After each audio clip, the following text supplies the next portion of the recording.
Now, the couple was pursued by photographers after leaving the Women of Vision Awards in a convoy. Now, a good thing is no one was hurt, but the couple was left shaken by the incident. Police say numerous photographers made the transport challenging, but there were no reports of collisions, injuries, or arrests. Now, guys, there's been a lot of back and forth about this story. Some folks said that it was not as chaotic as they wanted to make it sound. They said, of course, it was a high-speed chase, and they're like, no, it was challenging. It was not a chase. But here is what New York City Mayor Eric Adams had to say. It would be horrific to lose an innocent bystander during a chase like this, and something to have happened to them as well. So I think we have to be extremely responsible. I thought that was a bit reckless and irresponsible. I would find it hard to believe that there was a 2-hour high-speed chase. That would be, I find it hard to believe, but we will find out the exact duration of it. But if it's 10 minutes, a 10-minute chase is extremely dangerous in New York City. I agree with the mayor. If you've ever been in New York City traffic, ain't no high speed, nothing. No. Okay, you might be getting chased, but it will not be at a high speed. Yeah, and it happened very close to here. When we were leaving the building yesterday, there was nothing but cameras all over the place, and I was trying to figure out what happened. And I guess, she was leaving the ballroom, but they said that the paparazzi allegedly hit like 6, 7 cars over there, and they said it was a big thing. That's what we were told yesterday. They said they hit the cars? Yeah. We were told that yesterday. We were told that the paparazzi was going around the block because I guess she was in a building over here. She was at an event over here or something? What is it, the Siegfried Ballroom over there? Yeah. Something. Yeah. And they was like paparazzi was hitting cars. Yeah. Trying to get a picture of her. Trying to get the picture, which is weird because in New York City, you really don't see wild paparazzi crazy like that chasing people because you see so many people. You don't really have that, here. But y'all losing y'all damn mind over Meghan Markle. Come on, stop. Well, they allegedly said it was no actual collision, so I don't know if they meant hit, resulting in an injury or accident or what. These were parked cars. Parked cars. Yeah, these were parked cars. Yeah. The security told us that yesterday. Security literally told us yesterday. Meghan Markle was at the ballroom or whatever last night. Ballroom, and paparazzi kept going around in circles just to get a picture of her, and they was hitting parked cars. Yeah. I heard that before I even heard from the mayor. Okay, well, the mayor said it was cap, but, we know that his mother, just to remind folks, his mother, Princess Diana, died at the age of 36 in 1997 due to a paparazzi chase as well. So I guess, I'm sure that had his anxiety high, and maybe, they wanted to use this as an opportunity to remind people not to chase folks down, but definitely high speed in New York sounds... It's not happening. It took me an hour to get out the city. It took me an hour to get to the tunnel yesterday, and I was 5 minutes from the tunnel. Yeah. If there was no traffic, I'd have been literally 5, maybe 8 minutes away from the Holland Tunnel where I was at. It took me no exaggeration, 35, 40 minutes to get out the city. Wow.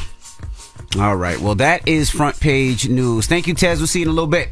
Absolutely. Everybody else, get it off your chest. 800-585-1051. Phone lines are wide open. Let us know how you're feeling. If you had a good morning, bad morning, a great night last night, or horrible, whatever it may be, something's on your mind. 800-585-1051. Call us up right now. It's The Breakfast Club. Good morning. The Breakfast Club. Ray! Yo, Charlamagne, Envy, what up? Are we live? This is your time to get it off your chest. I got an indoor pool, an outdoor pool. We want to hear from you on The Breakfast Club. We can get on the phone right now. He'll tell you what it is. We live? Hello, who's this? It's T.Y. What up with it, y'all? What's up, brother? Get it off your chest. Peace. Hey, first thing I want to thank you about this, looking out for Tamika Mallory and all of that. That was gang. But the thing I want to talk about right now, did y'all see the Instagram with Birdman and Jay Prince and NBA Youngboy? I did see I see that. the picture. We're going to talk about it in the rumors. Okay, get your issue then. Yeah, we see right on, y'all. Y'all have a good morning. But what you got to say about the pictures? The negative comments, man. Ain't nobody, we black, man. Let's be positive for a little while. What's negative about the comments? What could they possibly say negative about Youngboy, Prince, and Birdman? Prince and Birdman. Well, they immediately went back to the saying he was trying to extort him with his car keys and all of that. Man, don't nobody care about that no more, man. They together now. That means a lot of good things don't happen. Well, when we come back during the rumors, I'll tell you what Jay Prince had to say about their conversation and their meeting. So just keep it locked and we'll give you all those details. Hello, who's this? It's Walter. Walter, what up? Get it off your chest. To my chest, I'm thankful that my girls are expecting our first child. Hey, congratulations, brother. Congratulations, King. Thank you.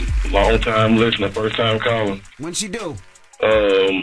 January 26th, like a couple days before my birthday. Okay, January, baby. All right, well, congrats, baby. Enjoy it too, man, because when a woman is pregnant, man, you can really enjoy it. Make sure she's happy. Make sure you be the perfect man. You get her anything she needs. If she wants chocolate, you get her chocolate. She wants strawberries, ice cream, slushies from 7-Eleven. If she wants a particular type of food, you make sure she enjoys that pregnancy. And not to mention pregnancy sex. Not to mention pregnancy sex is amazing. It is. Oh my goodness, it is. I know, right? I already had it before. Yeah, we outside when I was younger. We don't discuss that enough as men, but it's not only is it amazing, it's actually good for the baby. Well, not the baby. It's good for the cervix. It's something. Yes, the cervix. It's something. It's good for it must be able to release out. Something. Yeah, it's good for the husbands and fathers too, because it feels so damn good. That's amazing. All right, brother. Have a good one. All right, thank you too. Hello, who's this? Hey, it's B-Mom from the Metro. What's up, B-Mom from the Metro? No, man, what's popping? Get it off your chest. I got two things to address. What is wrong with the media hitting parked cars? Jesus Christ. Well, they busy trying to get their shots because those pictures translate into money. So that's what that's about. Yeah, but I mean, you just can't be hitting people's cars like that. I agree. Two, Rock Nation is out here talking about people is like spreading misinformation and stuff like that with that little letter that they wrote with the casino in Times Square. Mm-hmm. And to me, it's like this about to be the first gaming license. So if you're gonna do it right, it need to be done right. And I feel like they trying to do too much with that casino.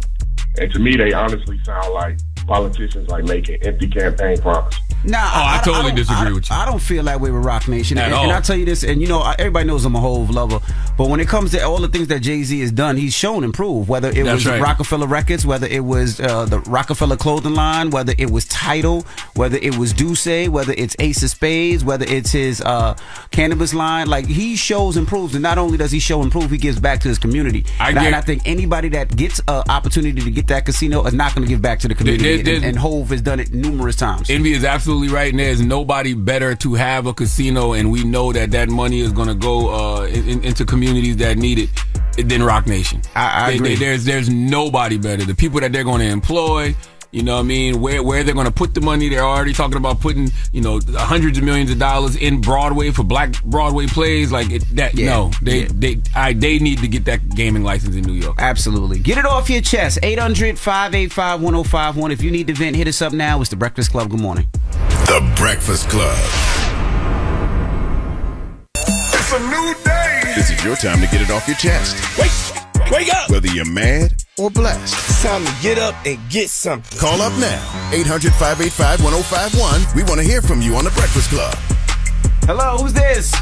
Good morning. This is Regina. Hey, Regina. Get it off your chest, mama. So I was calling first of all, good morning, DJ Envy and Charlamagne the God. I've been trying to get through for so long. I'm shocked that I got through today. Oh, good morning, mama. What's up? I was calling today to DJ Envy. I sent you a message on Instagram, and you never got back to me. What did the message say? It said that, I introduced myself, and I was like, I'm definitely a big fan, and I was trying to help my husband because he's been going through some stuff mentally and emotionally this year, and he is a tire mechanic that joined the service, and he can't do what he loves anymore. Mm-hmm. And we were trying to see if they would be able to come to your car show at the end of the month. Which one? The one in Memphis or the one in Houston? In Memphis. Absolutely, positively. Yes, you stay on the line. I'll get you tickets. Is this for you and him, or you got kids? Just the two of us. Our kids are pretty small. They can't handle that business right now. How old are the kids? I have a 1-year-old, and we have a 7-year-old. Yes, you can bring your kids. That's what the car show is about. We have jumpies and rides and activities for kids. We teach the kids how to double dutch. We do face painting. I got a 17-month-old, so my 17-month to be there. My 7-year-old, my 8-year-old, my 9, my 19, my 21. We bring the whole family. But yeah, absolutely. Well, I'll give you tickets for everybody. If you want to bring them, come along and have a good time. We'll get you VIP tickets, get you in straight and everything. Rick Ross would never. Oh shoot, Envy. Why you say that? I'm just it's honest. But now you stay on the line and we'll definitely get that for you, right? All right, thank you so much. Y'all have a blessed day. Hold on, all right? And I know this sounds random, but we was talking about sex during pregnancy. Sex during pregnancy is good for both you and the baby. It can help you sleep better, lower your blood pressure, and make you happier. Okay. Yes, just want to throw that out there. And it feels great. It does feel amazing. Hello, who's this? This is Josh from Conway, South Carolina. Hey, Josh. Conway. Get it off your chest. First off, I just want to thank you guys. I was working a job, and legit what got me to the job after I got out of college was you guys. And then I also started doing therapy. Thanks to Charlamagne the God. That was probably one of the hardest things I did as a young black man. One of the best things that I did. I'm only 25 years old, so I love to hear really that. needed. Before I went to college, my mom passed away, and we later my older brothers passed away. So it was hard to try to deal with that. Man, I love to hear that. You went to therapy, brother. But I'm glad you went to therapy to deal with your grief. I love to hear that. Well, it's a big thanks to you guys. I've listened. Also, while I worked that job, I listened to your audiobook, and every day it was tough to be at that job. But legit, the Breakfast Club is like what got me through that.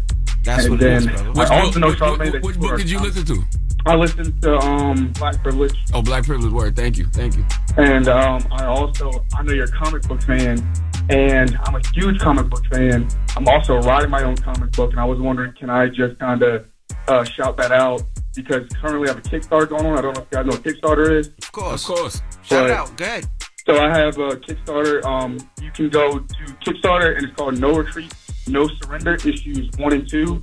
I have about 20 days to raise the rest of the funds. I have about 50% of the funds already, so I just really need help to get the other 50%. How much is it? And it's $2,500. Right now I have about $1,191. Okay. So about 50%. I'm gonna make a donation I'm gonna to make it, a man. donation too. I'm gonna throw a little change on there, brother. You know, Dude, I got that's huge. I got a line of comic book and graphic novels coming out too. You know, they announced it last year. I already know about that, man. Yeah, I wish they hadn't. I've been hearing about that. Yeah, I wish they hadn't announced it so early, but they're coming really soon. Hold on, all right, so we can get all your information. All right, get it off your chest. 800-585-1051. If you need to vent, you can hit us up. And again, shout out to that young lady, Regina. She was talking about the car show, my car show, which is on the 28th of this month. And we're doing it with the Dolph family and his record label, Paper Route. So I just want to tell everybody, get your tickets if you haven't got your tickets. Also, if you want to put your car or bike in the show, we'd love to see what you have. And that's djmvcarshow@gmail.com. And we want to see everything. Whether you got Ferraris, we're going to have Bugattis, we're going to have Vets, we're going to have old schools, Camaros, and whatever you got that you put your time into. You know, like I always say, my first car was a 1986 Honda Accord, and I put everything into that car. I put 18-inch rims in it at the time. I put a bazooka. I had TVs in that thing. It was my baby. I worked hard for that. So we want to see those type of vehicles as well. So get your tickets if you haven't got your tickets now. When we come back, we got your rumor report. A gentleman earlier called talking about a picture he seen online of Birdman, Jay Prince, and NBA Youngboy. I don't see how anybody can hate on that. We'll tell you about what Jay Prince has to say after that meeting, so don't move. It's The Breakfast Club. Good morning. The Breakfast Club. Morning, everybody. It's DJ NV, Charlamagne the Guy. We are The Breakfast Club. Our guest host, Erica Duchess, is here. You're a little late this morning. You all right? Yeah, I'm good. You look tired, ED. Hey, man. I don't like calling a woman ED. I don't want to call her ED. Nah, that ain't right. I'm in New York. I'm trying to get all the experience. What you mean? You went out last night? Yeah. Oh, went to a club or something? I went, I don't know where I was, but Lord, it was fun. You And know it where was you are lit, now, and Erica. it was in the alley, like. You said you was in the alley? Like, people, like, it was fun. Like, I don't know, jungle. I don't know. Just in an alley in New York City? And then she said a jungle. Well, it's like a party alley. Like a party in the alley. Was you smoking crack, Erica? No, I don't know. That sounds like you don't know. That sounds like you were in Brooklyn or Queens. You wasn't in the city. Yeah, we just ride. I don't know, but I had fun. Well, don't go that way. That way is the Bronx. You don't want to go that way. I went that's the way I was down. I was that way, and they was fun people, and they loved me. You had a good time, I though. had a good time. Okay. All right. Well, drink some water, Erica. Let's get to the rumors. Let's talk NBA Youngboy. Rumor has it. Rumor has it. Call out a name, or you gossiping, or you chatty patty. I'm gossiping. This is the Rumor Report. I mean, I guess we on The Breakfast Club. This is where the tea spills, right? Yes, on The Breakfast Club. Now, during Get It Off Your Chest, a gentleman called talking about a picture that he seen yesterday posted on social media. It was a picture of Birdman, Jay Prince, and NBA Youngboy. All right. Now, the reason that picture's posted is because NBA Youngboy has been taking stabs at Drake, and stabs at Jay Prince. Do we have the audio of his rapping of some of the stabs he's done? Drake cross FaceTime, he was feeling me. Told me that he fit up, said, damn, that you shitting me. Told me that he like this I'm doing, but can't do this with me. So when we cross our ways, do what you say, you my enemy. All right, that's I heard about that. He said he was he couldn't do a song with NBA YoungBoy because of his relationship with Dirk. Right. Yes. Right. So they did have a meeting and a conversation. Jay Prince posted yesterday. As you can all see, I had a good time kicking it with the homies in Utah. On behalf of the little homie, NBA YoungBoy, me and my brother Birdman were able to have a real conversation face to face. We talked about the past, the present, and the future, but most importantly, we left each other with a mutual respect moving forward. Even though I wasn't there for a meeting with Birdman, I must say the Lord works in mysterious ways. With that being said, I must address the song where my name and Drake's name were mentioned. To the little homie, as I said to you privately, I say to you publicly that Drake is my son. He rolls with me. Therefore, I think it's a good idea to take him off your enemy list. Because the truth of the matter is that we got nothing but love for Dirk and your accomplishments. When I put Drake on that FaceTime call with you, my intent was for y'all to move forward, not backwards. Two things we get every day is a chance and a choice. The choices we make determine our destination. First of all, you're reading too fast if you're reading any words from Jay Prince. You got to slow those down. Yeah, that's number one. But what's the problem with what he said? I like to see brothers. Yeah, I mean, I think it's great great. Differences to the side. Great that they have a conversation, and I think a lot of things would be handled a lot differently if we're able to have a conversation, especially face to face. Absolutely. And because I hate the social media. Sometimes somebody can put something in capital words and be like, "Why are you yelling at me?" Be like, absolutely. I did it by accident. You know what I mean? And especially Jay Prince and Birdman, you love to see two bosses connect. Like they don't have no reason to have no issues with each other. Now, also XXXTentacion's person that he was basically. He was found guilty of, I want to make sure I want to get the right, what he was found guilty for. Let me look. I don't know if it was actually murder, but being a part of... Accessory to murder? Yeah, XXXTentacion's sentence. Well, he only got 7 years for being an accomplice. Well, that's because he cooperated with the police. Right. Robert Allen landed a deal for a reduced sentence. In February, Allen took the witness stand and threw his co-defendants, Dedrick Williams, Michael Boatwright, and Trayvon Newsom under the bus. Allen was originally sentenced by Broward Circuit Judge Michael Usain to 7 years in state prison. But due to serving 5 years throughout the duration, it looks like he only has 2 years, and with good behavior, he might be out in a couple of months. Wow. Yeah, because he did 5. I was looking at that yesterday. I was like, damn, it's been 5 years? It's been 5 years. Damn, time really going by. Yes, it do. Yeah. Dang. So because he got on the stand, I'll say allegedly, because people are suing these days, but because he did get on the stand. Because he got on the stand, instead of having to serve, the whole 20 years, he got 7, and with 5 years, it looks like he'll just do a couple of months. How do you know somebody like that won't play a role in somebody else's murder in the future? How do we know this for sure? They don't know. We don't know. They don't know. Oh my bad. I was just saying, and it seems like when it happened, they end up back in a situation like that. Yeah, it's been always. It's 7 years, and you know what I mean. He's cooperating not because he wants to do the right thing; it's because he's trying to save his own ass. But I don't even understand why they needed the cooperation, because they had it all on video. Remember, it was on video. The whole thing was on video, so they didn't need the cooperation. They should have all got the full time, the maximum time. They didn't need cooperation. It wasn't like, well, maybe he did it, maybe it was. No, it was on video. Yeah, I would think them so. following him in, them following him out, like the whole thing. But yeah, I just don't know how they can be for sure that this guy won't play the role in a murder in the future. And then how does the mom? How does mom get closure? The young boy that killed her son or was part of killing her son gets out. He's out right now. He'll be out in a couple of months. Everybody else got life though. I think the Trigger Man and everybody else got life. Does it matter? No, shouldn't they all be in the same situation? I think if you play the role in somebody else's murder, yeah.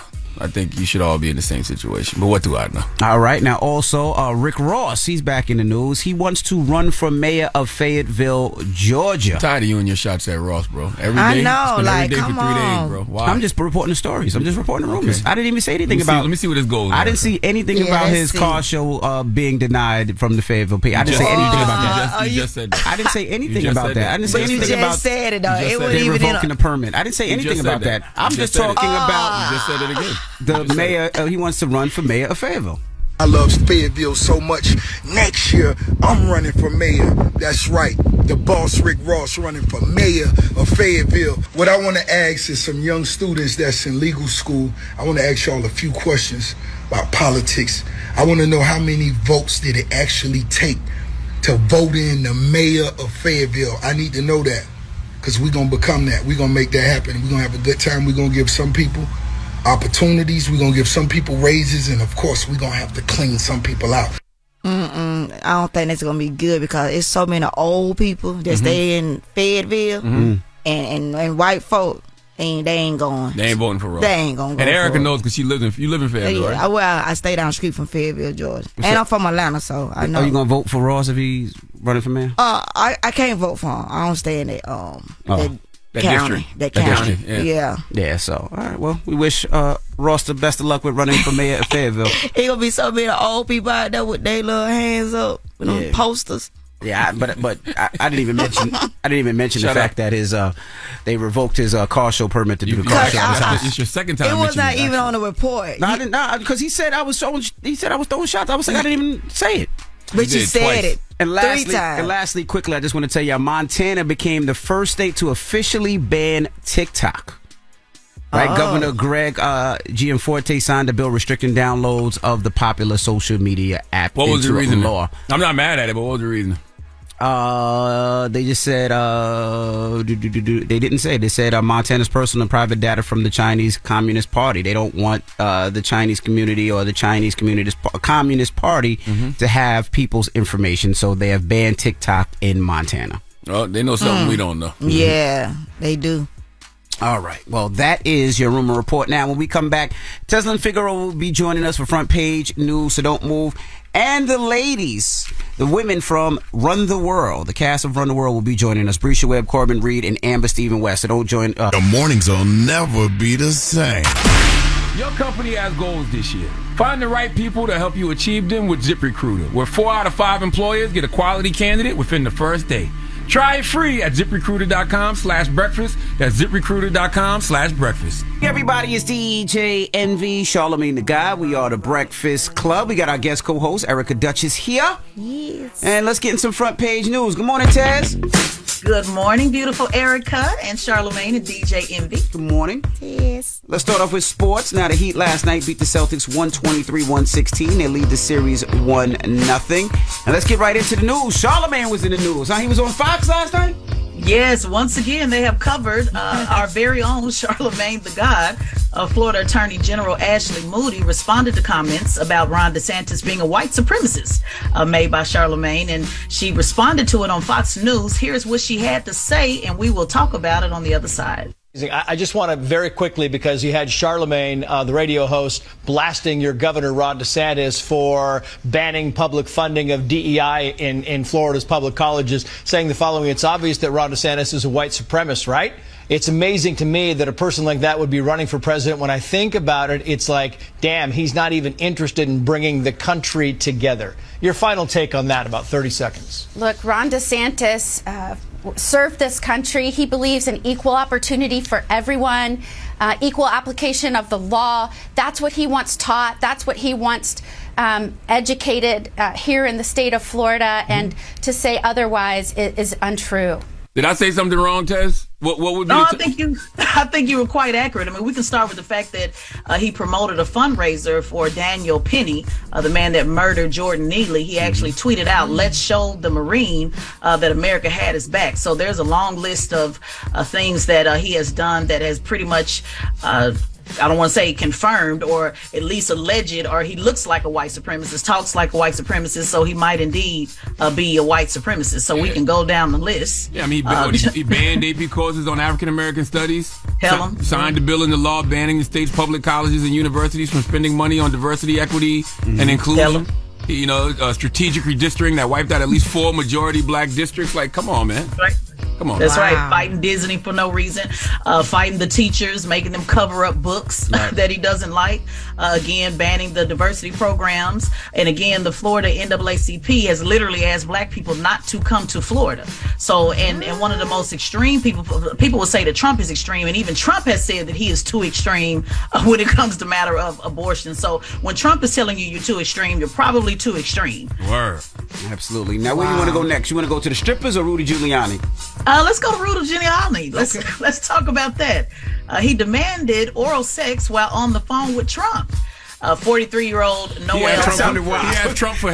That sounded like. That's what that just sounded like. That sounded like he just asked Trump for some. I know Rudy getting old, but damn. Jeez.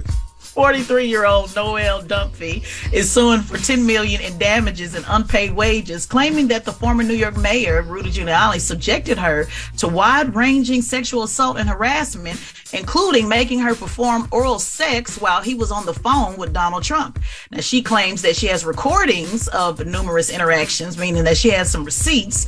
And she said that Giuliani told her that he enjoyed engaging in this conduct while on the phone because it made him feel like Bill Clinton.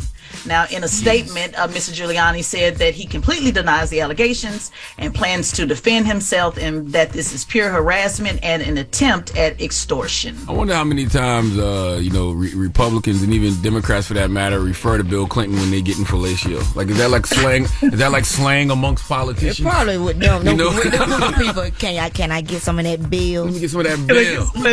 Do me like Bill. That BC.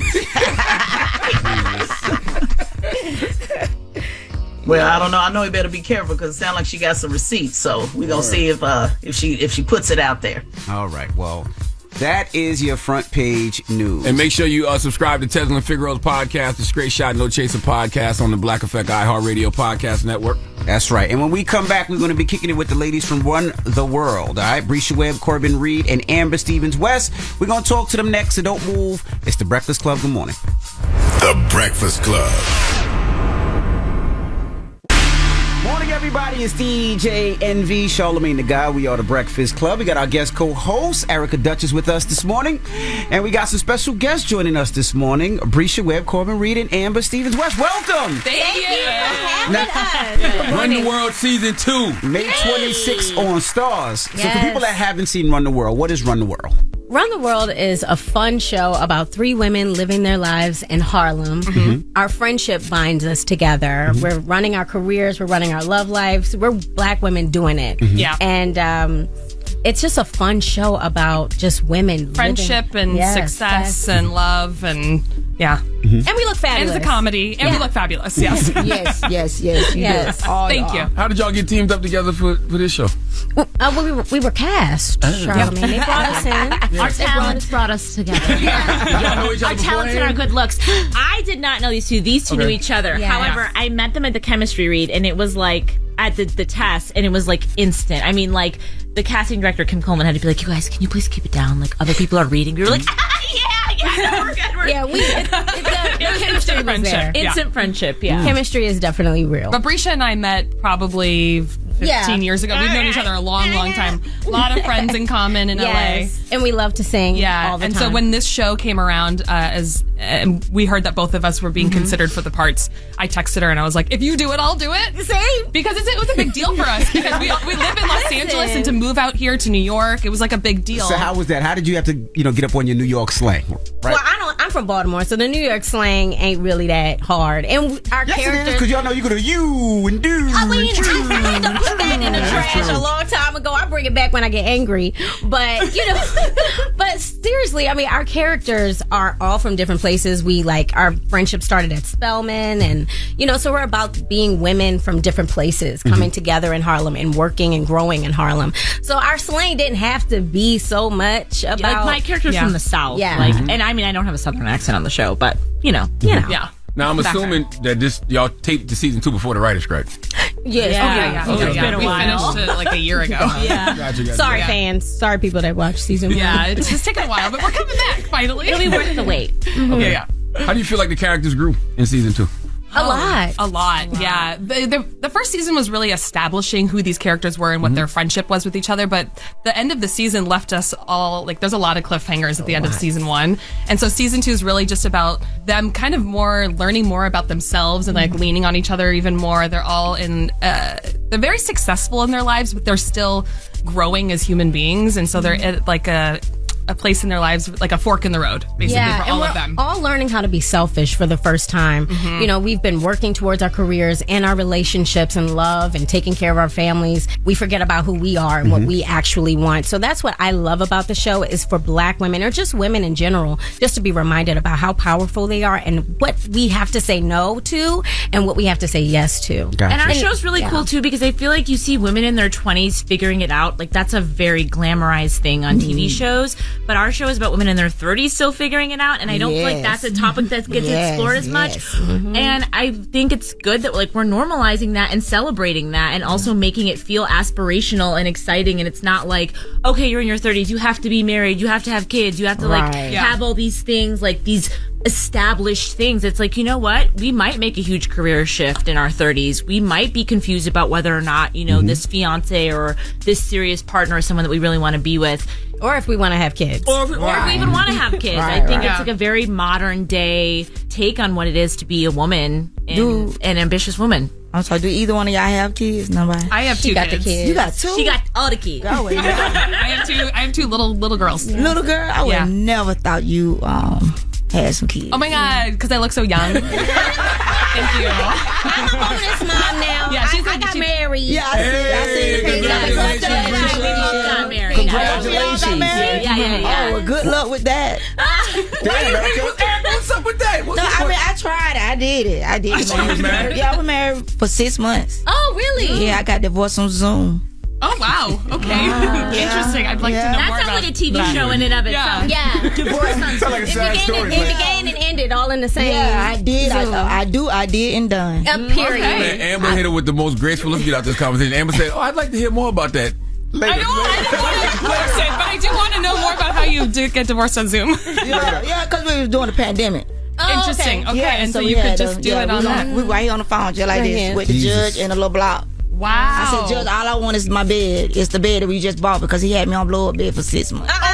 So you knew what you was getting yourself into before. Not really. He tricked me. He was like a pastor child. So he Davey the one. So like I said, this sounds like a TV show. Yeah. Oh, really? Oh, literally, I have a TV show coming with something around my life. So all right. You're kind of smart. Now, I was going to ask now, y'all both recently got married. Was there pressure to get married? Because you talk about sometimes the pressure of getting married and having kids. Was there pressure from the family to get married?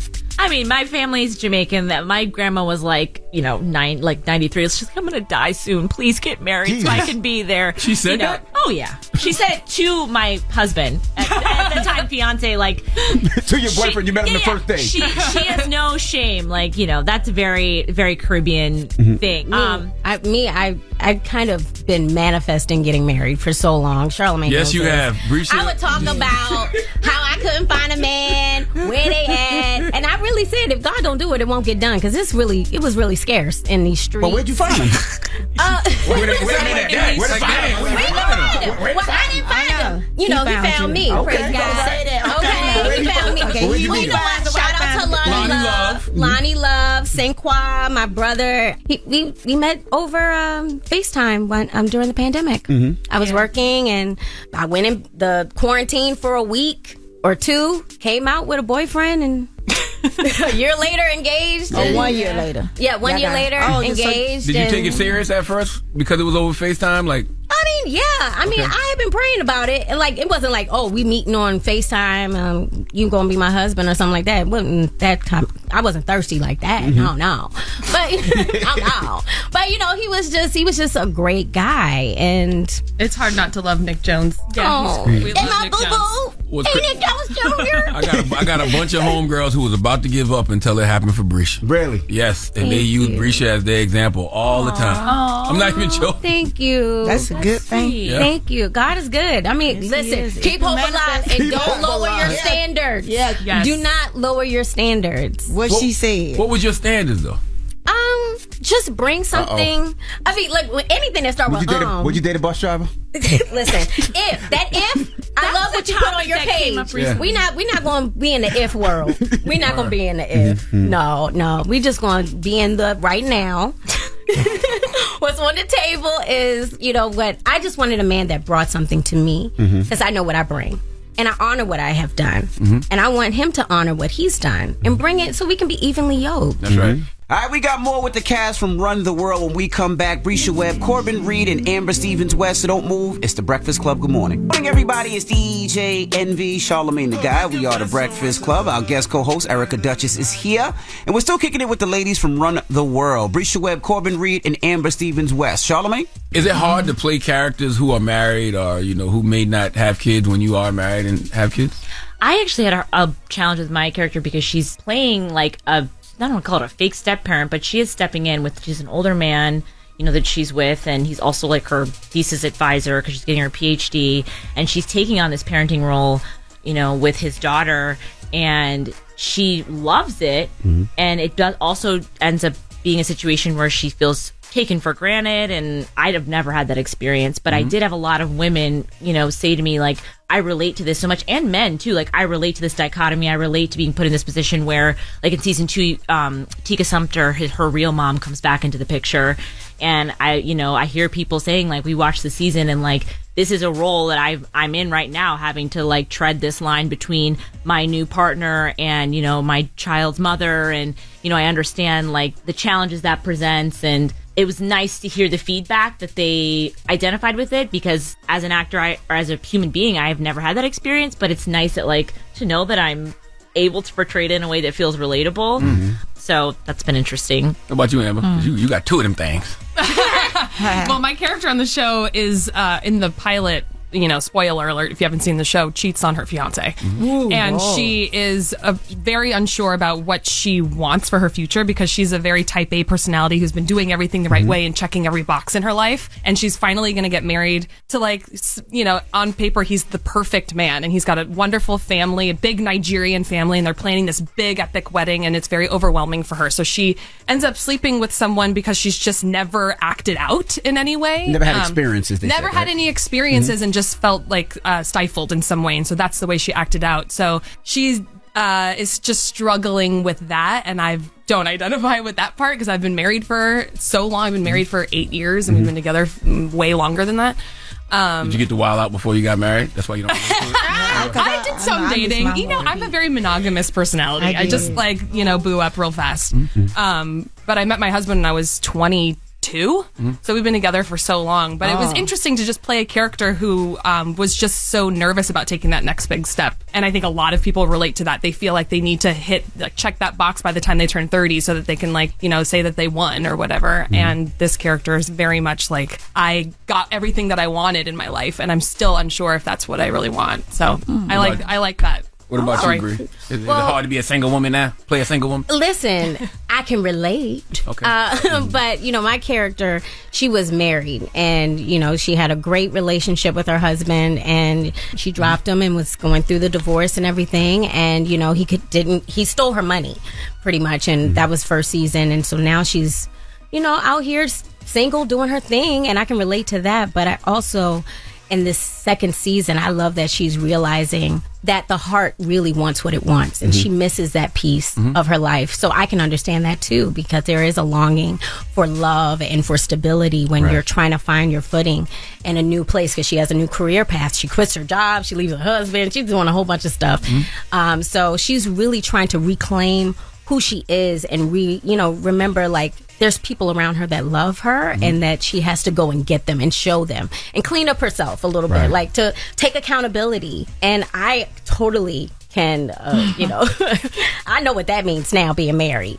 But, like, just being married and just understanding the commitment and the love that it takes to know, even when you're going through a season, it doesn't matter. You can get through it. Go back to something Amber said about her character, Whitney, because I think this is important too. Your character needed more experience, before they got married. Is that something that women actually go through? Yeah, I think men go through that too. You just want to experience as much life as you can, so that you look back with no regrets and you feel like you've made the right choice in your life, especially if you're going to commit to somebody for the rest of your life, because you're choosing to spend everything with them, and like we were saying, you want to be on the same team with them, and you're going to have to compromise. So you want to make sure you're going to do that with someone that you respect. Well, we call it, for men and women, we call it the whole phase. Yeah, I missed mine. You ain't miss yours. Yes, I did. Really? I really did. I missed it. I missed it. Now, season 2, you guys gained some new characters on the show, some new castmates. Yes. And you lost some new castmates. So talk to people about who's not coming back and who's coming to the new season. It used to be 4 of y'all, right? It used to be 4 of us. Ella, where's Ella? Where Ella? Okay, let's get what y'all down did to to Ella. Ella, she had to, everybody has a decision, and has to protect themselves. So much respect to her and what she decided to do. Her real name's Andrea, right? Andrea. Yes. Yeah. And, she did the right thing for her. We moved along. I went and got my bag. We all did that, and we came back with season 2, and she still shows up. Her presence is ever so present. Yeah, her character is still a part of the show, and she's referenced a lot, and she comes and saves the day sometimes. Like, she's still definitely a friend, but the character is addressed as to where they go, and I think it's handled like really great and actually very real. You know, like friends move away. So they there's no live in other internal places. beef. It wasn't because y'all were beefing behind the scenes. Absolutely not. No. We love and support Andrea, and you know, we wish her the absolute best. And who are the new castmates? Who's because they said some people? Nobody moved the show. Okay. It's just us, you know. We're the 3 leads of the show, and then we have just Get more great guest stars. Great guest stars. Pre-summer is part of the show. We have, who else do we have this season? You have some wonderful people in your funeral. Aisha. Your funeral. See now, Corbin, you over here spoiling.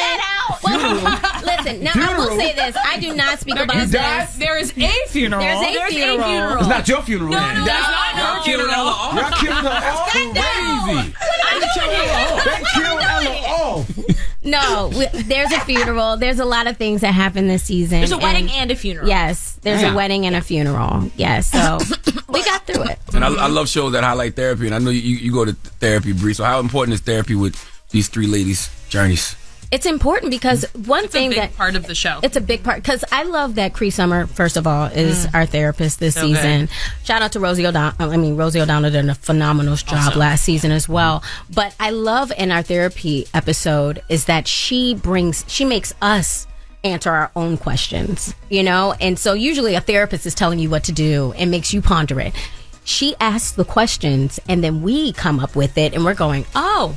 She says, so you know what you want to do. It's in you already. And I think that's the craft of a really great therapist. Yeah, someone who empowers you to make choices for yourself. Yes. I will be honest right now. I lost my father while I was filming the season. At the same time while I was filming a funeral scene, all this kind of stuff. Yeah, so therapy was such an important process for me to even show up to work, for me to even do anything, you know? And I'm so appreciative of that time and of this cast. But therapy really is not just a luxury. It's something that we need to be able to express ourselves because we express them. We can use that energy in good or in bad. You know, you could use that energy if you're going through a loss or grief or a heartache or anything like that. Just because you can't pay your bills, like that's one thing. Right. But like all of those things are still an emotion that you need to be able to get out and express. So like I used to be in that mindset like, oh, if you're rich, you can get therapy. There's other avenues where you can still talk to somebody and get that energy out because if you don't, it just lives in your body and you get sick. How did you deal with those cocktail of emotions, Bree? Because, you know, you're celebrating the high of being married. You're celebrating the high, I'm sure, of doing season 2, but then you're not celebrating, but then the low happened when your father passed. A lot of prayer. A lot of soul searching and walking in my truth and being grateful that I get to walk in my truth and do what I love, show up to work, be around people that love to laugh. Laughing really helped and know that I'm living out my father's dream. You know, I was grateful to be in New York. I'm from Baltimore, so I was able to catch a train back and forth every weekend in between. And I know that was all God for me to be here and for me to be on this show. Yes. So I just look at the gratitude in that and just rejoice in that. And anybody that's listening to this and watching, if you're going through it, I totally get it. And losing a parent, it's life-changing. All right, well, don't move. We got more with the cast of Run the World, so don't move. It's The Breakfast Club. Good morning. Morning, everybody. It's DJ Envy, Charlamagne the Guy. We are The Breakfast Club. Our guest co-host, Erica Duchess, is here. And we're still kicking it with the ladies from Run the World. Brisha Webb, Corbin Reed, and Amber Stevens-West. Charlamagne? I want to ask you, Corbin, like, you know, your character makes a lot of sacrifices on her wants and needs as a woman. Yeah. Like, do you have to do that in real life in order to find a partner that you spend the rest of your life with? I am very blessed to have a partner who supports me like blindly. Like he is like my biggest fan, and that's why big part of the reason why I married him. Like this industry is so demanding. You know, we got to travel, we got crazy hours. You know, you're kissing and hugging on other people. You have to have somebody who is supportive, and it is hard to find. And I feel really blessed that I have somebody who just literally is like, whatever you need to do, I got you, and I understand, and whatever. Like he's there for me 100%. So I'm very grateful that in my personal life I don't have to deal with that. But I do appreciate that on the show, you know, I had the opportunity within the writing and within my character's journey to show like what that can look like, to have to come to terms with that and set those boundaries and then act on them. I think Black women in particular end up a lot of times in that caretaker role, and it can be easy to just go along to get along and just be like, this is the role I have to play, and almost take this martyr position in a way. And it's hard to say like, this is what I need and this is what I want and I'm going to act on it. And a lot of times, you know, you can get called selfish and it's a negative thing. But I think the way that my character is written is she makes a selfish move in her own interests, and it looks sexy, like it looks good. And I hope that women watch and they're encouraged to make those moves, because a lot of times when you're selfish, it's a loving move for even the people that are affected by it. Because if you're not happy, the people around you aren't going to be happy, and inevitably that's going to, you know, turn into resentment, or that's going to turn into you being not fully flourishing, and that affects the people you love negatively. So and that's exactly what my character deals with the whole season. Exactly. It's like I actually act on it, whereas you're kind of like grappling with it or tossing it. Well, she's realizing that that's why she cheated in the first place, is because she wasn't acting on her true ambition. She was filling all these roles because she felt like that was the right thing to do in order to be successful. And then she's terrified when she's actually confronted with, I've actually hit all these marks and I'm not as happy as I thought I would be. And she's realizing that she wasn't being her authentic self in her relationship. So she wasn't getting out of the relationship what she wanted because she wasn't telling what she needed. And instead of taking the action like Sandy does in a way that has merit, you know, that way that you can look back on the relationship lovingly and not have to walk away from it with like your tail between your legs or feeling some sort of guilt. It's like you kind of like, you know, I think it's a nice dichotomy. It's like, I take the action, you don't, and then you see what the outcome can be. You know, do the brave thing or do the thing that's a bit easier, and then the aftermath is messier. Absolutely. Yeah. So that's why you need girlfriends to lean on, because you don't have to cry. And then what's great is that you have the friendship on our show. There's no judgment for making any of those decisions. It's like we just support each other and we understand each other. We give each other space to grieve and feel sad and embarrassed, but also lift each other back up. That's dope. I love How do the husbands feel about the on-screen romances that y'all be having, them other men's? Listen, my husband's an actor. He gets it. He knows what it's about. Honestly, and most of my stuff was always with Tosin, and who's like the most gentlemanly, kind, warm, easygoing, very respectful. But we also have intimacy coordinator person that comes to the show, so it feels very choreographed. Anything that we have to do, even if it's just like a kiss on the cheek, they're like, are you comfortable with that? Like, let's talk about it. Which cheek? You know, how much are they going to touch other parts of your body? How, you know, that's whatever. a job title? That is a job title. Intimacy coordinator. Yes. So it actually takes away the awkwardness. I think it is. It's a newer job in the industry, and it's essential. Once we had that person, I was like, wow, I feel so much safer. Yeah. Wow. Especially all that old stuff that used to go on with them couples, and they start suing the person. Yeah, I mean, well, there's limits. People take advantage in those situations. They really do. And it's nice to have someone else to hold that person accountable and say, you said, literally on paper, they will write, you are allowed to graze her thigh. Like, literally, that specific. So if anyone goes outside the boundaries that have been discussed, you can take it to them and you can figure it out and say that was not the appropriate. right person in that job. You can't get like a former porn director or something. Very trained. People that watch television, they don't realize that, you know, intimacy scenes are not like as intimate and, you know, very choreographed. You know, we sweating. You be in weird positions for the light. And exactly. The camera it's not sexy. It's not sexy. You like, did you have a mint? Like, it's crazy. It's not romantic. Do y'all see the comments? You know, because they compare Harlem to your show. Do y'all see those comments? What are your thoughts on it? Listen, why? Why can't we have two, you know, shows about black women in Harlem living their best life? Why can't we do it all the time? We need it. About 6 shows of white people living in Los Angeles, New York. Especially like these times, I'm looking at y'all, and I'm looking at y'all like y'all chemistry and all that, and how y'all getting along like women, especially us black women. Come on. And how y'all support one another, just off the screen too. Just how y'all that love and that support, and I just love it. You know, I it's genuine. We need that as women because we so catty. It's so much competition. But that's what's out there. You know, that's what I'm saying. That's why shows like ours in Harlem is needed. Yeah, because there's so much stuff in media that they perpetuate this stereotype of black women. And how you feel like you have to be competitive with somebody. You realize the power of storytelling, like how you absorb that and how that affects your people's real behavior in their real lives. Like a show like ours encourages you to get those good girlfriends and find those people who lift you up. You know, it can have like a real impact, and hopefully it encourages networks to like make more shows like that. I was just about to say that because we need that. Because growing up, we had like the Cosby Show and we have Beverly Bowser as our executive producer. You know, Living Single and Living Single, all of those amazing shows about Black women. Yeah, Support each other.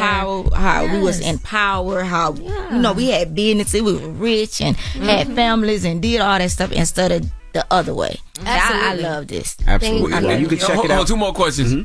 Is it true that Amber was a mess at your wedding, Corbin? Oh my God! What? A mess in terms of she was crying the whole time. Oh, yes, I was a mess at her wedding. Oh I yeah, sat I next to sobbed. the poem. Whatever that Me poem and my was. husband were both very emotional. You know. You had a Maya Angelou poem. Yeah, the Maya that Angelou everyone poem. in the crowd read together. I couldn't even speak it out loud while we were doing it. I was very moved by the whole moment. I just loved the power of everyone's voices together, you know, lifting us up and like reaffirming our love. I thought that was really beautiful. But I looked out into the audience, and Amber was just like, her eyes were just, like, red. And every time I looked in front of you during dinner, and you gave a speech, and you're like, I think I need to stop because Amber is like losing her mind. It was so funny. It was amazing. I loved it. It was so sweet. I love a wedding. So sweet. I love a wedding. I'm the same way at weddings. It's my favorite thing. I love love. I love love so much. I love love. Yeah. Like God is love. Yeah. So when people like, forget love, loyalty over love. Look, God is love. So ain't nothing above that. That's why I had to have a choir. Okay. And a choir at my wedding. Come on, girl. You had Kelly Rowland was one of your bridesmaids, right, Bree? Yes, that's my sister. How y'all developed such a good relationship? We worked together on Merry Little Christmas. I mean, we've done 3 of them. We're about to do a 4th one. You know, after you work with somebody, like, the love is genuine. Your spirit, you have that spirit. Oh, bless you. Thank You're going to you. be like cousin. If I see her anywhere, I'll be like, that's my cousin. You know, Brisha Duval super cool. I know. I always talk about Brisha. Like, Brisha, I'm your sister, too. I know you do, Bob. I'm so proud of him. I'm so happy for him. Me too. So happy he's back. May 26th on Stars. That's right. Appreciate you. Brisha Webb, Corbin Reed, Amber Stevens West. Thank you, guys. Thank you so much. It's so fun. Always a pleasure. Dope. Morning, everybody. It's DJ NV, Charlamagne the God. We are the Breakfast Club. Our guest co-host Erica Duchess is here. And let's get to the rumors. Erica, you in the rumors. Rumor has it. Rumor has it. Call out a name, or you gossiping, or you chatty patty. I'm gossiping. This is the Rumor Report. I mean, I guess we on the Breakfast Club. This is where the tea spills, right? Yes, on the Breakfast Club. Now, yesterday, the good brother, Pastor Jamal Bryant, reached out to us yesterday after you said that during his eulogy, he bombed. Salute to Pastor Jamal Bryant. Well, yes. He posted yesterday on his social media. He posted the clip and said, early this morning, I was headed to speak at, I believe it was Morehouse, when my brother, Breakfast Club AM, I guess that's Charlamagne, called me, alerted me that an unknown comedian was coming for me on air over a eulogy that went over her head.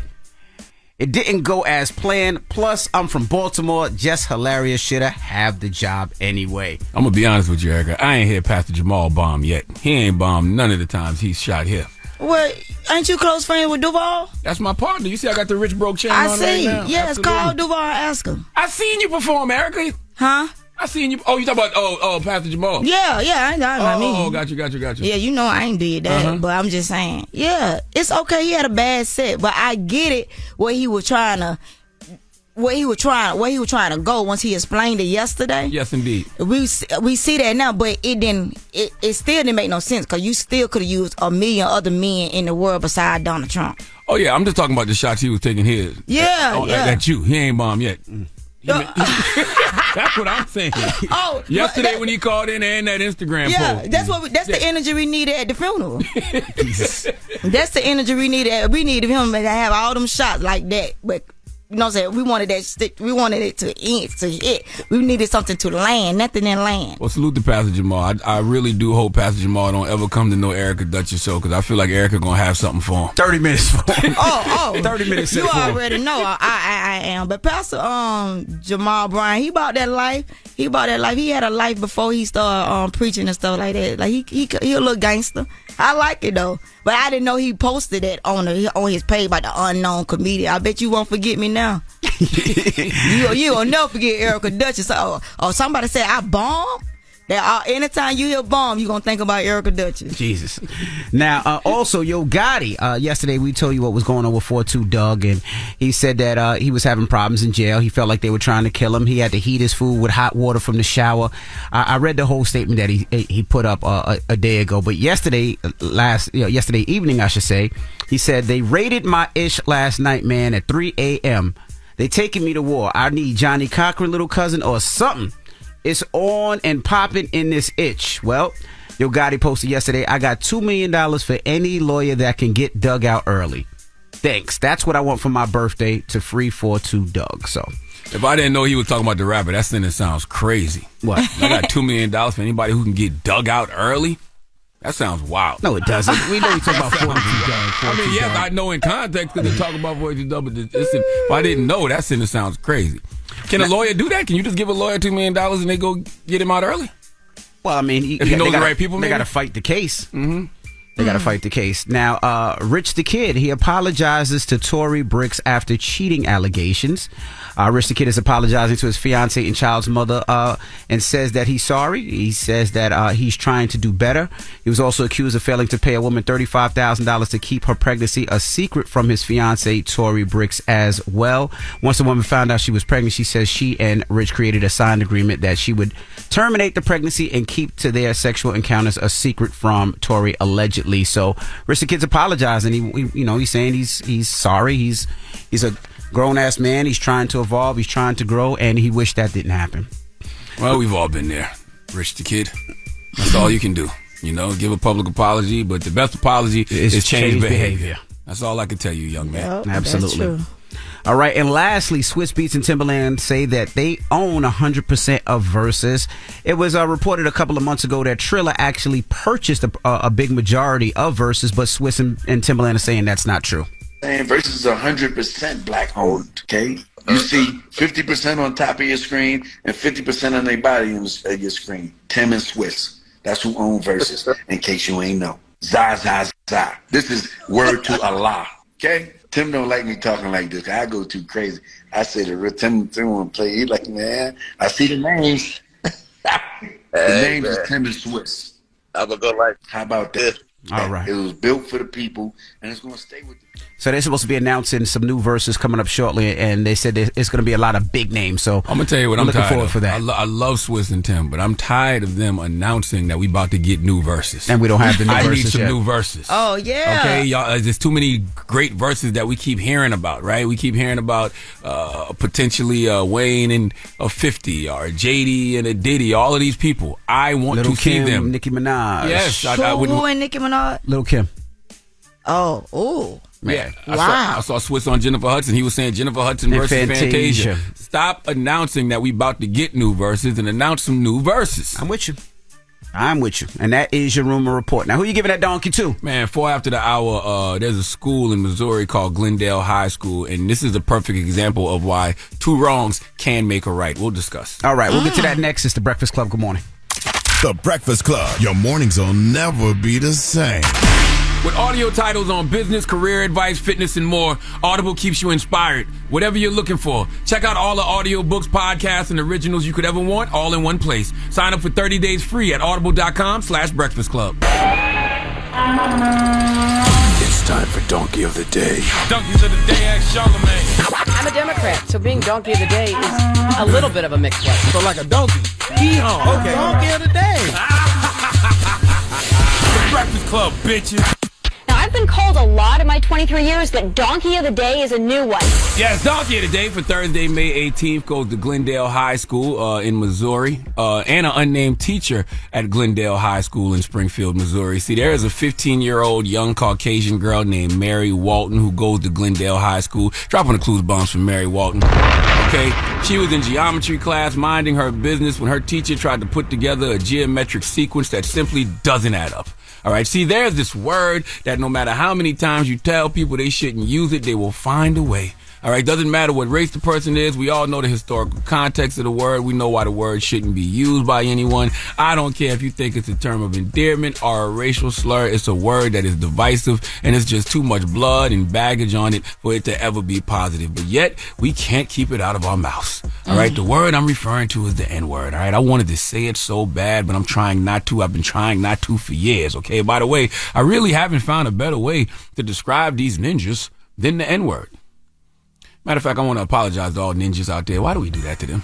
Okay, why is ninjas a default for the N-word? We love ninjas, but back to the N-word. This young 15-year-old Caucasian girl, Mary Walton, was suspended because she recorded her teacher repeatedly saying the N-word. Yes, I told you they was in geometry class, and Mary's teacher presented a problem she didn't have an answer for. And guess what the reason I'm not saying the teacher's name is? Because they didn't release it. How they didn't give us the teacher's name? They released the young minor's name, but not the teacher. Why? I don't know. But we do have audio. This is the teacher presenting this problem to his geometry class. Let's listen. I don't like the word at all. But it I don't know, it feels like when a black person is using it towards another black person, it's the same. How is it not still a derogatory word? I don't know. I don't get it. I mean, slave owners used to call them that, so it's just like a. And is the word not allowed? Okay, I'm gonna say right now, as a teacher, if you want to keep your job, this isn't the threat. I'm not calling anyone. I understand. I can say the word. It's not. No. I wish we didn't bleep the word. I mean, in that context, I feel like we should use it for research purposes. But I agree with the teacher that when a black person uses it towards another black person, it's still a derogatory word. I don't use the word in that context. Like how YG used it on my N-word, or how Snoop and C Murder used it on Down for My N-words. Nah, sadly, I use it the way the white man intended it to be used. Okay, but this teacher is full of... Okay, if he's smart enough to say he doesn't like the word at all, then why is he using it at all? Okay, if you can acknowledge, Mr. Teacher, that you don't like the word and the word seems derogatory no matter how you use it or who uses it, then why are you using it? And more importantly, you heard the student, a student. Okay, one of those youngsters, and that's why these youngsters give me hope for the future. One of those students said to him, don't say it if you want to keep your job. If a student tells you that and then you still continue to use the word, and then even, after other students said, don't say it, your response is, you can say it? Well, who gave you permission to say it? And how did you come to that conclusion after acknowledging that you don't like the word? This is beyond confusing. Okay, but what's even more confusing is the fact that Glendale High School suspended the 15-year-old girl for recording what you just heard. I can't make this up. Let's go to CNN for the report, please. Video shared on social media shows a high school teacher using the N-word at least twice in a Missouri classroom. Mary Walton, a 15-year-old student, disturbed, began filming. The teacher was initially placed on administrative leave. A week later, that teacher has resigned. But Mary was also punished. How? Suspended for 3 days over the recording. The school district says its discipline is, quote, confidential per federal law, but noted that the student handbook limits inappropriate use of electronics and considers the identification of minor students when disseminating video. The school district also prohibits, quote, recording of faculty or staff in the classroom without prior approval and recording, quote, acts of violence. Hull claims that the policy is problematic and it has a chilling effect on students like Mary looking to hold authority figures accountable. Oh, this just in, the Daily Mail reports the teacher's name is Kenneth Bowling. Oh, we got a name, Kenneth Bowling. He's the teacher's name. Look, we're the first ones to tell kids if you see something, say something. But I guess in this case, it's if you see something, say something, unless that something is racism. And I understand it's rules and regulations, but you do know you're punishing this little girl for doing the right thing. So let's just say the school has a no recording policy. What if this teacher was, God forbid, assaulting another student, or, whether it's sexually or verbally? Is someone not supposed to record that? You're definitely deterring kids from keeping track of teachers' misbehavior by suspending young Mary, because the next time a student sees or hears a teacher doing something wrong, they're going to mind their damn business because they don't want to get in trouble. This is like that law in Arizona that bans people from recording police. A lot of people in Arizona protested against that because it violates their First Amendment rights and it keeps them from holding police accountable.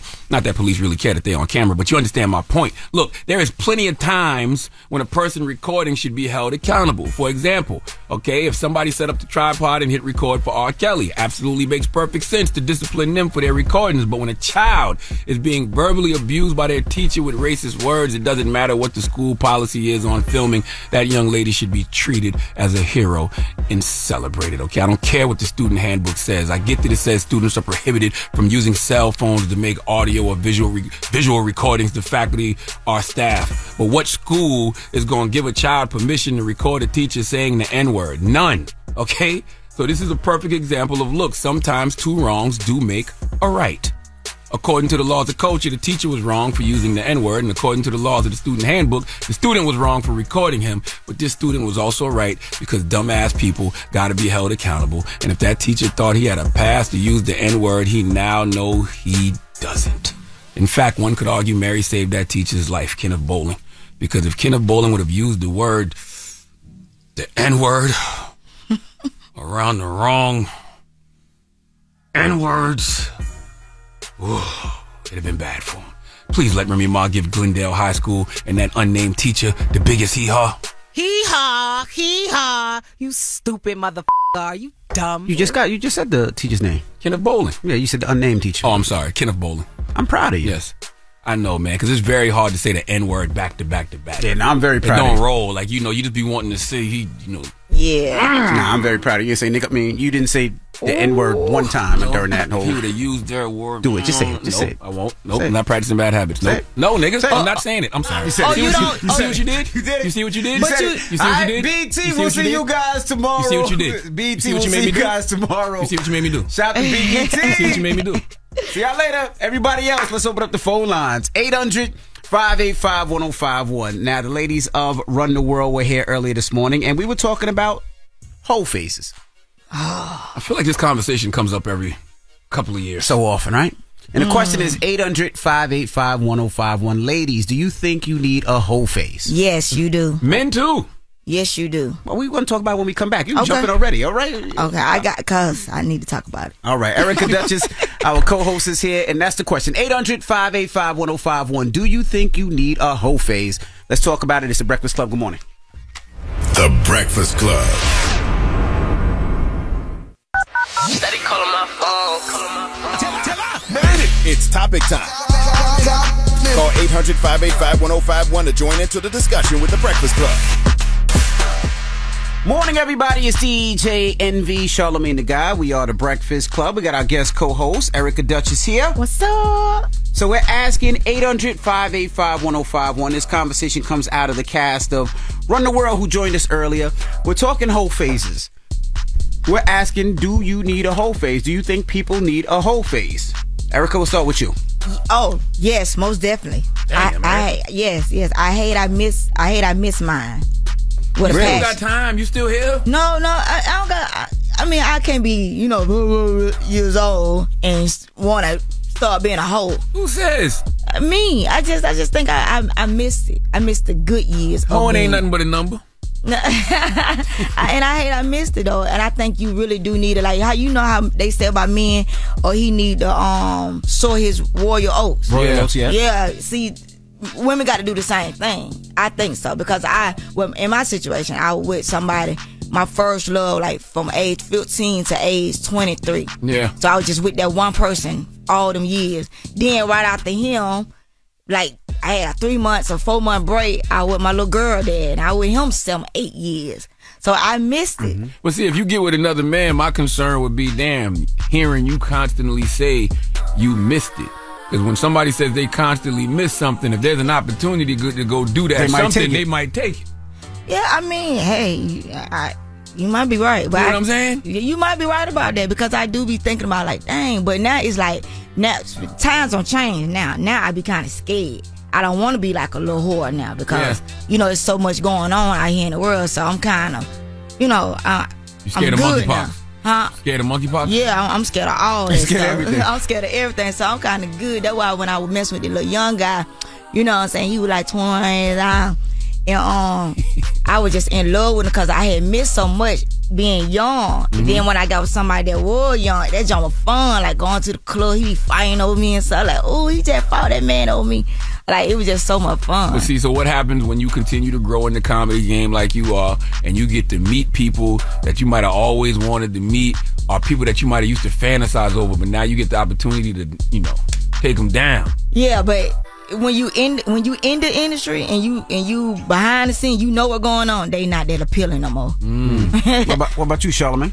I think everybody should live their life because, like Amber's character on Run the World, you know, you don't want someone to get in a relationship and feel like they're missing out on something, and then they end up going to do that something. So I feel like, yeah, we all should live a little bit before we find that one person we want to hoe with for the rest of our life. You know, all those tricks you done learned from being out there in these streets, popping that poom poom and sharing that magic stick. You can share those for the rest of your life with one person. So yes, I thoroughly believe everybody should live a little bit, whether you call it a hoe phase, whatever you call it. Yeah, I disagree. And I'm going to tell you why I disagree. I disagree because it's like, while you're having that whole phase, you could be passing up that person that is your soulmate. You could be passing up your husband. You could be passing up that good person because you're quote unquote in a whole phase because you want to experience that person that you could be looking for, that you passed on.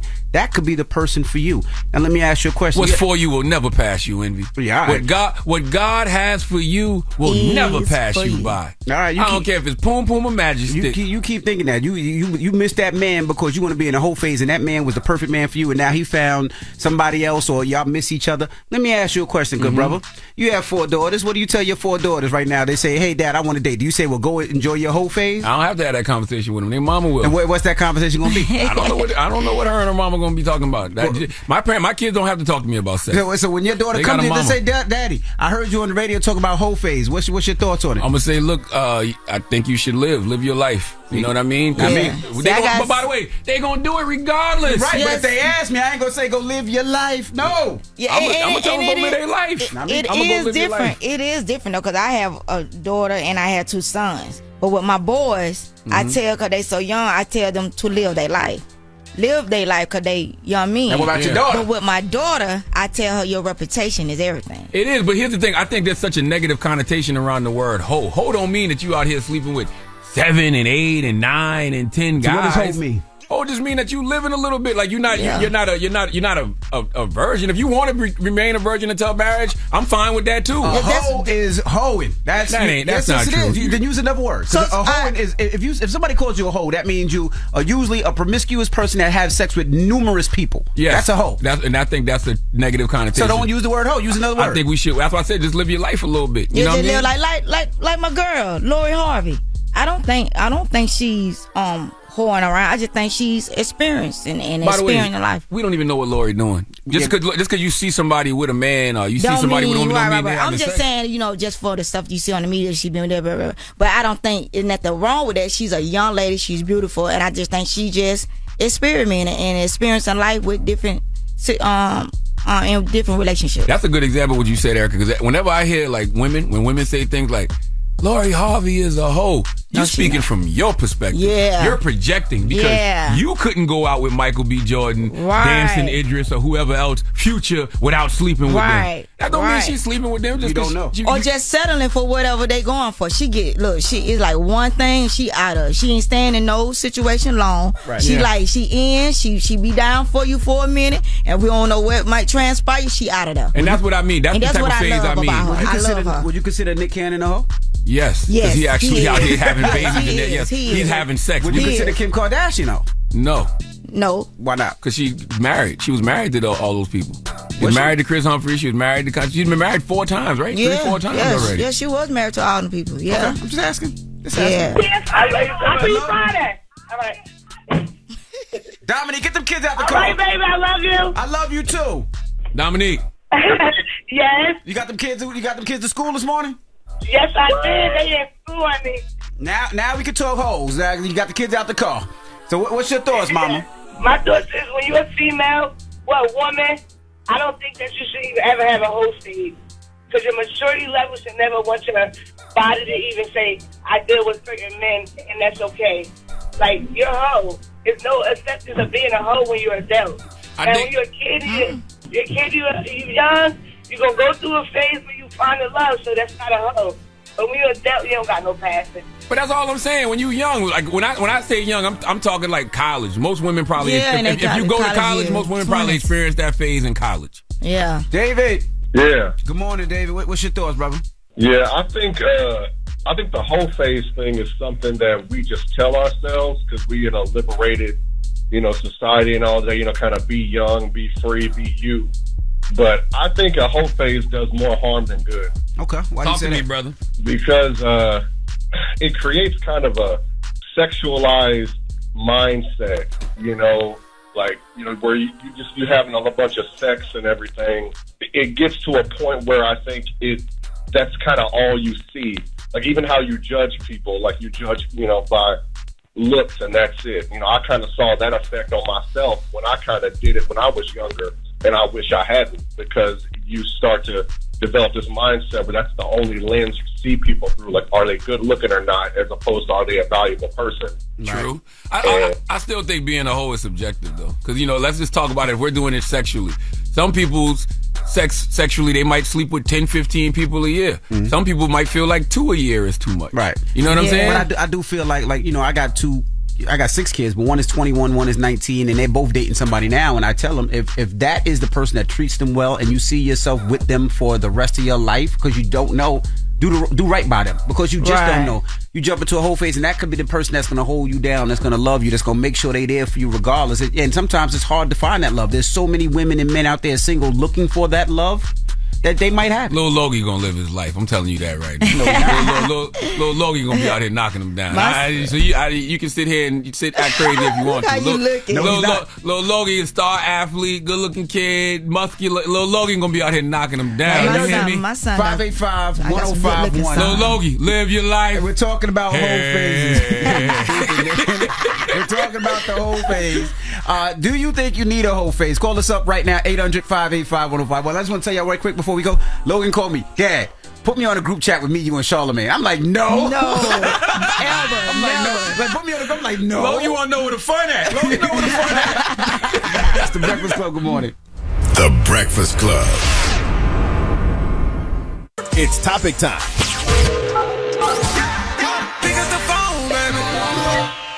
Call 800-585-1051 to join into the discussion with the Breakfast Club. Talk about it.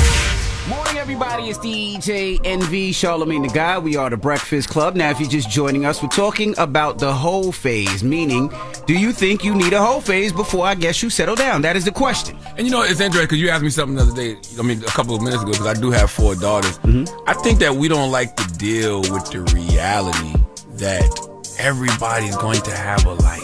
You're right. Mm-hmm. Our grandmas had a life. Yes. Our mamas had a life. Correct. Right. Our sisters had lives. Our aunts had lives. Correct. They was out there popping that poom poom for a goon. They were. The same way we out here with somebody's daughter. I'm married to somebody's daughter, Envy. Correct. Envy, you're married to someone's daughter. I know. It's going to happen. Yeah. So the reality is to sit around and act like it's not and try to deter them. It's just like, man.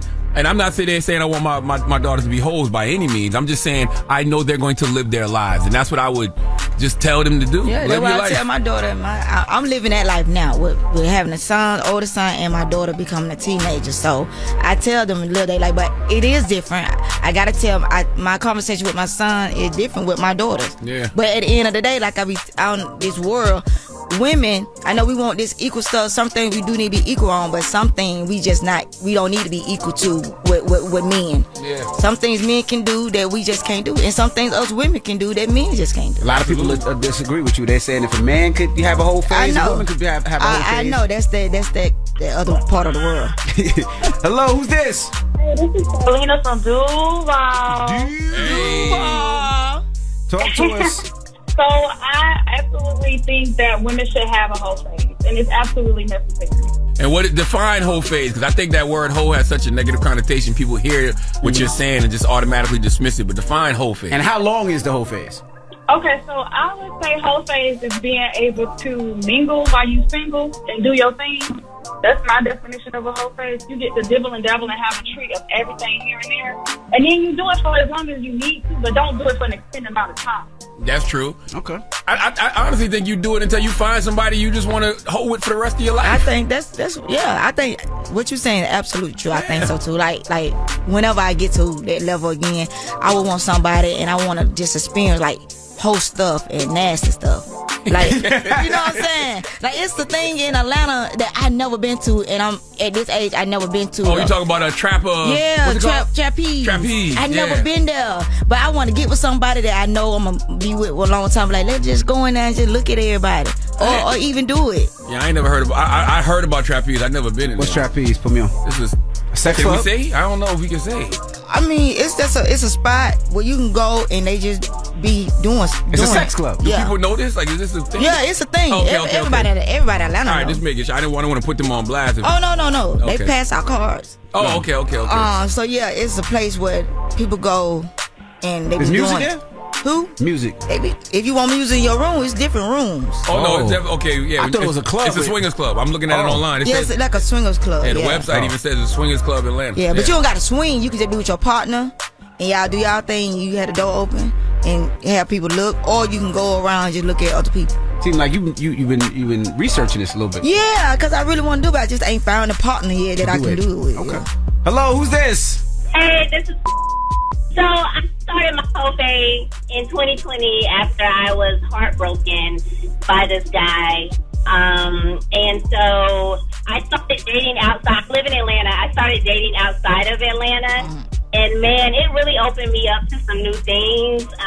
Just different types of men, what I like. I got to date like multiple men. I'm a lover at heart, so I'm used to being in like one relationship at a time. But I was like dating multiple men at one time, getting flown out, okay, getting trips and money and all kind of stuff. And it has just been opening for me. I was in a relationship after 2021 that stemmed from my whole phase. Then I broke up with him. Then I was in another relationship in 2022, and we recently broke up. So now I'm back to my whole phase, and I'm just enjoying life. I have so many offers for trips from men that want to like meet up with me and go places and stuff like that. And I'm loving life. And honestly, I follow. I don't know if y'all heard of her, but you should get her on the show. Her name is Shira7. She's on YouTube, and she's starting to be like this TikTok sensation. She's like the female Kevin Samuels, except she's right. And people like starting to blow her up because like she talks about how to date multiple men and date for money. And how women need to stop trying to like, well, see, I'm 37. I'm older, and I want to be married with kids, but these men play games in Atlanta. So I had to start learning how to date, you know, a different type of way instead of going into it thinking like I want to be in love and I want this and I want that. Like I really need to keep my options open because these men keep their options open. See, Erica, it ain't too late for you, Erica. I was listening to her face. So I wonder what she getting me. She said she going out of town and she on like one of them little websites, singles.com. She go right to Athens or Savannah. She said that Atlanta, that part of Atlanta. I lied, I made that up. Yeah, I'm about to say she probably means with like married men. All right, that's my spirit says. Well, what's the moral of the story? The moral of the story, I just think everybody should live a little bit, man. And living is subjective. Whatever you want to call it, a whole phase or whatever, it's just all subjective. You might deal with 14 people, but you might deal with 2 people and feel like that's too much. But just live your life until you find that one person you know you want to hold with forever. Well, you don't do no whole phase in Atlanta. Why? You don't want to do that, girl. Atlanta off the chain.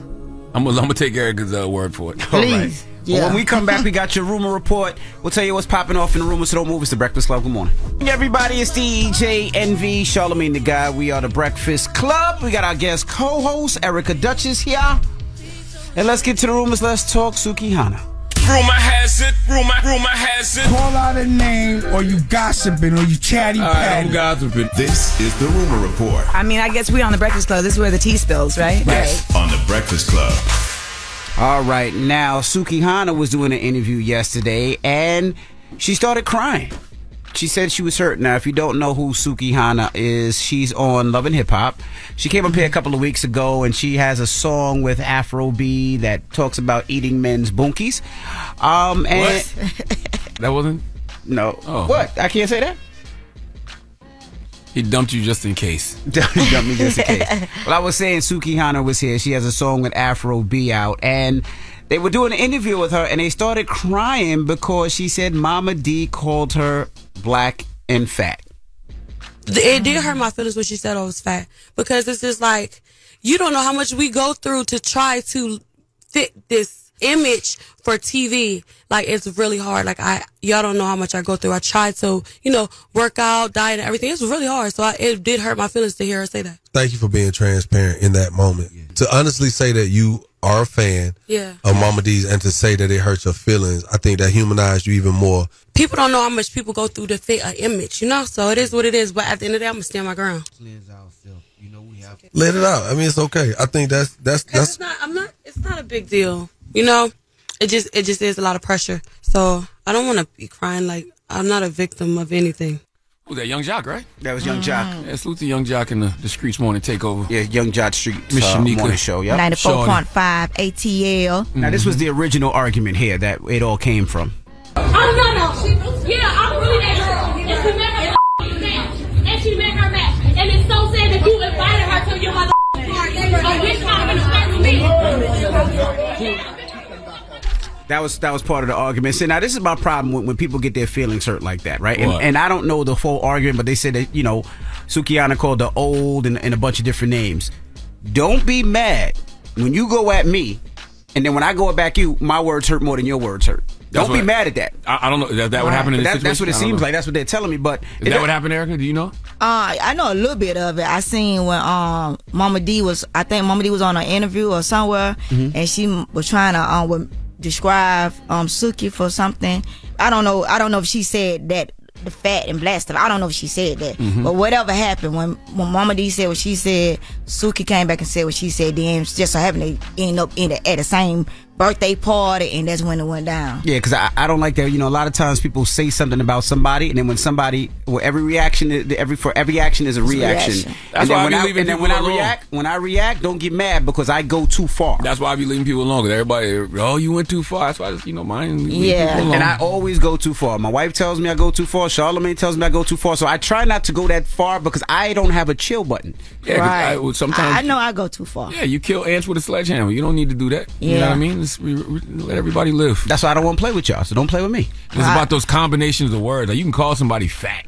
You know what I'm saying? When you say you fat and black, you can call somebody old.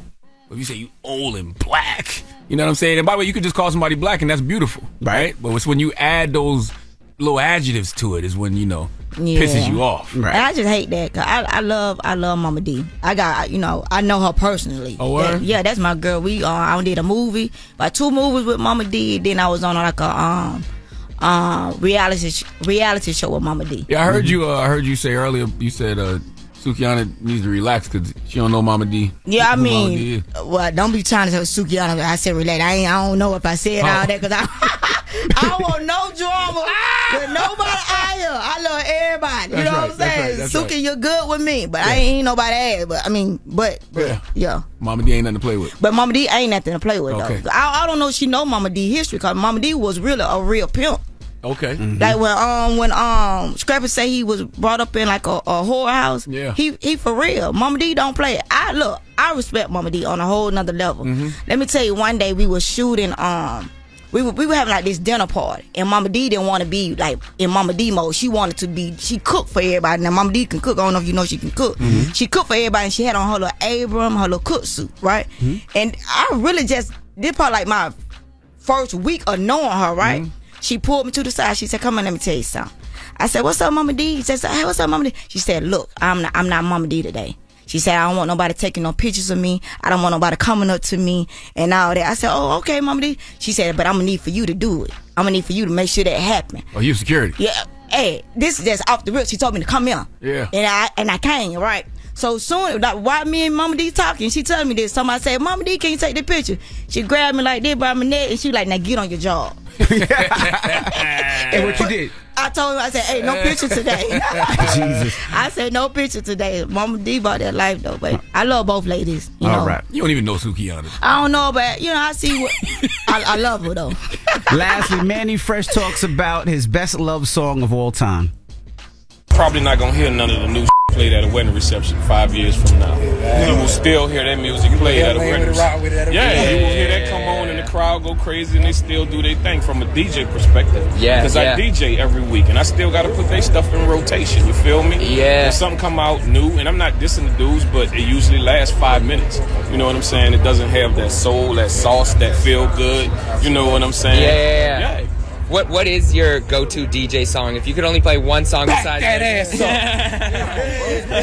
greatest love song ever written. That's the greatest love song ever. Greatest love song ever written. He says it's the greatest love song of all time. Back that ass up. I don't disagree with him. I think you can put Back That Ass Up in any category of music, and it's a top 5 record. Top 5 gospel song, top 5 hip hop song, top 5 R&B song, top 5 jazz record. You know what I mean? Top 5 dance record. Like Back That Ass Up is a Negro spiritual, a timeless classic that brings out the ratchet in everybody. All right. It do. I can, and you can make love off of it. Cause I made love off on Real Stuff While You Twerk. No, for real. Real Stuff While You Twerk. Yeah. All right. And that is your rumor report. The People's Choice Mix is up next. I hate y'all. It's the Breakfast Club. Good morning. The Breakfast Club. Your mornings will never be the same. Enter for a chance to win a VIP trip to see a Live Nation concert in the city of your choice. Concert week is May 10th through the 16th. $25 all-in tickets. Come see all your favorite artists. For entry and rules, visit breakfastclubonline.com. Morning, everybody. It's DJ NV, Charlamagne the Guy. We are the Breakfast Club. I want to tell y'all something. About a week ago, I think a guy called during Get It Off Your Chest and was saying, please do not put teens in the Uber because they said they get a fine. It could be a big problem. So Uber just released a part of the app. It's called Uber X Teen, where minors can actually ride. Now, that's for 13 to 17. You can request a ride, but the parent can also follow the kid in the car to make sure the kid gets to the right destination. So I still don't trust that for some reason. Why I is feel that? like you're letting people know, okay, this person is indeed a minor. I feel like it would make it easier for people who are targeting minors. And even though I know it can be tracked and all, I don't know, there's something about it don't feel right. Right, yeah. I mean, when my son was 16, I would put him in an Uber. Like if he had practice and I couldn't make it, I'd be like, yo, just hop in the Uber, and I would take care of the Uber. He's older than that now. But at 16, he was built like a 25-year-old. That's true. He looked more manly than you. Like watch your mouth. He does. Watch your mouth. You say that all the time about him too. Oh, you gotta see. Wait till you see Lil Logan. Lil Logan built like Jonathan Majors, man. Oh, John. Make Envy look like his son, to be honest with you. Yo, shut up, man.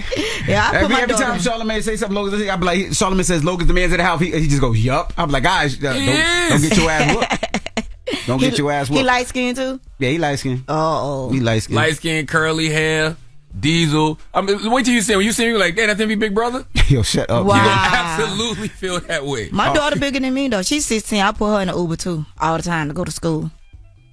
Yeah. How far is the school? Probably about 15 minutes away.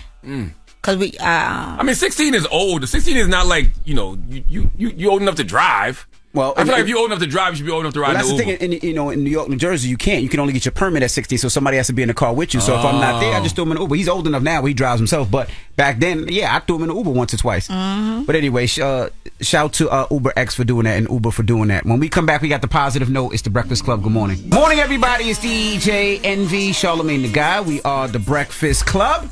All right, now we got to shout to the ladies of Run the World for joining us. Brisha Webb, Corbin Reed, and Amber Stevens West for joining us. And also, thank you, Miss Erica Duchess, for stopping through. Yeah, thank y'all, man. I'm blowed up. I'm a star. I got Pastor B. You went viral yesterday. You know what I'm saying? Okay. It's like Breakfast Club don't give me one, man. I got to come back up here. You got shows this weekend? Yeah, I got some shows this weekend. Yeah, let me put everything out. Yeah, cause I'm gonna be with Envy next week. We're gonna be in the DR. That's right. I got that show for the Memorial Day weekend. I got that coming up. Ha Ha Mafia. We got a lot of shows coming up. J Ski, Tip, and K Dub gonna be in Tampa May 27th through the 28th. Okay. And what else I got going on? I'm gonna be in Indianapolis June the 1st through the 3rd. Be in Indianapolis. I got some more dates. Is there a website they can go to where they can see everything? Yeah, just go to Ha Ha Mafia or just follow Tip. Or me. Okay. Follow me, Erica Duchess. Everybody follow me. I need all y'all's support or whatnot. I got to be this big known comedian now. Well, you got a positive note, Charlamagne? I do, man. The positive note is simply this. We feel it in our body when we've outgrown a relationship. The conversations reflect our past self. We don't share any real values, and a part of us feels drained from forcing the connection. So remember, guilt of letting go is not a kind reason to hold on. Breakfast Club, bitches! Y'all finished or y'all done?